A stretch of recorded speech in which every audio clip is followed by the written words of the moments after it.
So, first things first, how are you? I'm good. A little bit jet lagged still. Yeah, we're still tired, but we're getting there. Okay.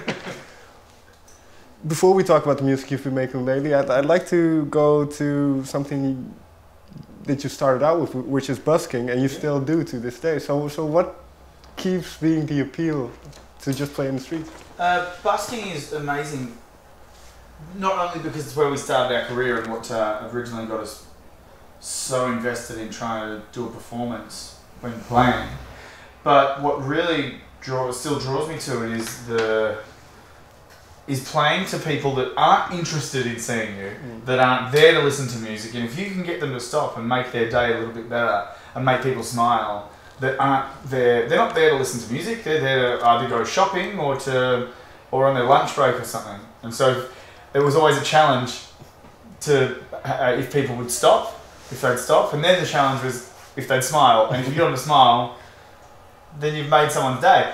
And that's why I still love it, because it's the most, it's a really authentic way of an example of music making people happy, because it's not like they're searching for that when they come out. It just, look what we found. So I've always loved it. So what have you found that works, that gets people to stop in their tracks and kind of have a...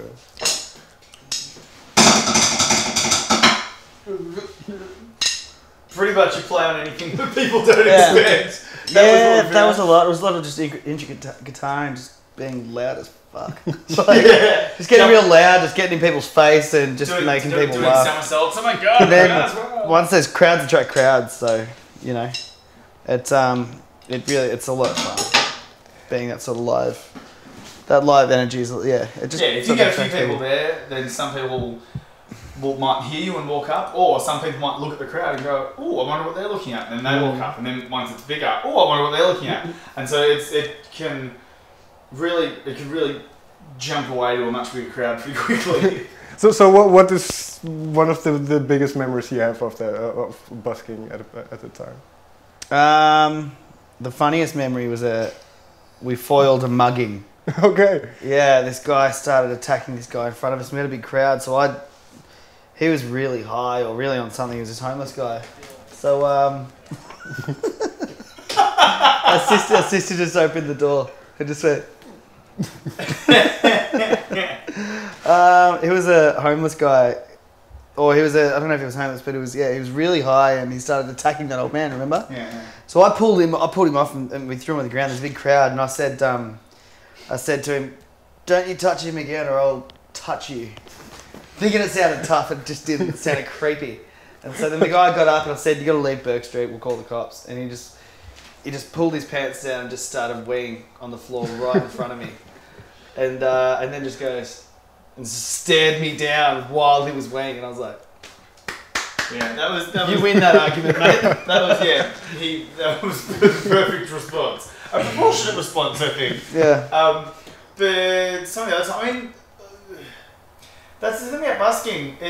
We just went a few weeks ago, and we hadn't been for a long time. And we went around Australia to different places. Mm. We played Adelaide for the first time, busking in that little run. We did Perth again, which is on the other side of the country. And Australia is a big country. Sure. And it's just a reaction of every time you play, the different reaction that people have, and it's always just incredible, you know.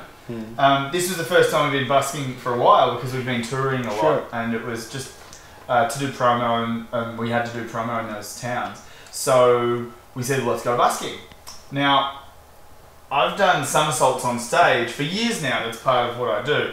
What I used to do is I used to do it on the concrete, on the cement, just to get people in. Well, I hadn't busked for like a solid year, and then I'm running up and doing these somersaults.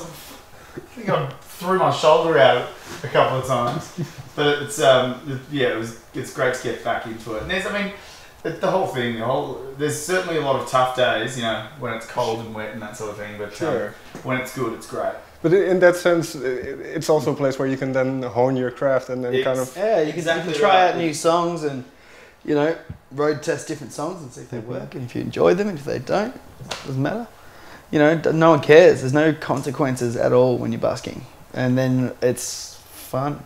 Some of the most fun times of our lives when we went before, there was all emails and labels. And not to say this isn't amazing. Not to say what we do now isn't like the most amazing life. With all the travelling and with all the amazing things we get to do. Back then we used to we'd wake up, just, stretch our arms and then just go, all right, let's go in today. We'd do a busk, we'd make a bunch of money, we'd come home. It was just simple. But I mean, this is obviously much better. It's amazing, but it was a lot simpler. And so, there's no expectations. You can't do anything wrong. And then if people don't like it, no one cares. They would walk away. There's no reviewer that's sitting off to the side. If you choke up, it doesn't matter. It's just all it's very pure way of performing. With absolutely no consequences. Right. Why wouldn't you keep trying to do that? Well, that's an interesting point because I do see the freedom in it. So once everything started to take off and labels started to show interest and all that kind of stuff, what was your reaction? What? Oh no, we were. I was stoked. I was just wondering if they had the right guys. Like we never thought that would happen to us. Okay. Yeah. So, but while in saying all this, we're still very driven. What's the word for driven? Ambitious. Ambitious. And so we were very great. All right, what's next? Let's do that. What's the next thing to conquer? And so that's what we've always tried to be like. And well, now you're playing festivals all over the world. Yeah, pretty exciting. Yeah, well, and then you kind of mentioned having to convince people to stop and watch the show. So is a festival a similar thing where people might come for something else? If they don't know your music, you then go to a festival. One of the best things is going around and knowing the name of a band but knowing not one single song. And then you've heard your friends like, oh, I'll go see what the fuss is about. And if those people are already looking for good music, so if you can actually keep them there and blow their minds, then it just gets better and better. And it's a big part of our stage, of our presence, of the way we perform, has come from busking. So I'll oftentimes be running out, oh my god, I'll kind of run over there, oh, I'm going to hit some stuff with my sticks and do, and that kind of excitement and I guess rambunctious? Rambunction. The crazy nature of doing it. And it's very free-flowing, and so I think people are attracted to that, and that's why we've been able to do this for as long as we have. So, yeah, we can't get too exhausted before playing, because if we don't put on a good show, then people will walk. But that's an interesting thing as well, because in this day and age, what I hear a lot is people or artists are very dependent on playing live, that record sales are practically non-existent. So do you consider yourself more as a live thing than... We're absolutely, up until this latest record, we never could really get that live energy, which I feel like, the record that we have now actually has a lot of the energy that we wanted to put into it. So yeah, we're quietly stoked. With that, sorry, where was I going? I'm still really tired. But we're still definitely a live act. So what was the difference then with the last couple of songs where it did allow you to do what you wanted to do in the studio? I think we were trying to create a bigger vibe, but by doing that we'd say, okay, let's do a song in this way, when that didn't necessarily reflect what we do live. I think this time we've got some songs in there that we can take to the live performance and do it very true to what it was. And we played all the instruments. So yeah, on the other EPs we didn't play all the instruments. We had session musos and stuff. This one we played everything. It was me and Patrick and our producer. Yeah, John. In a room. And except for like a couple of songs. I don't know on the next EP. There's a couple of songs that are done with horns and stuff, but otherwise anything we could play, we did play. Yeah.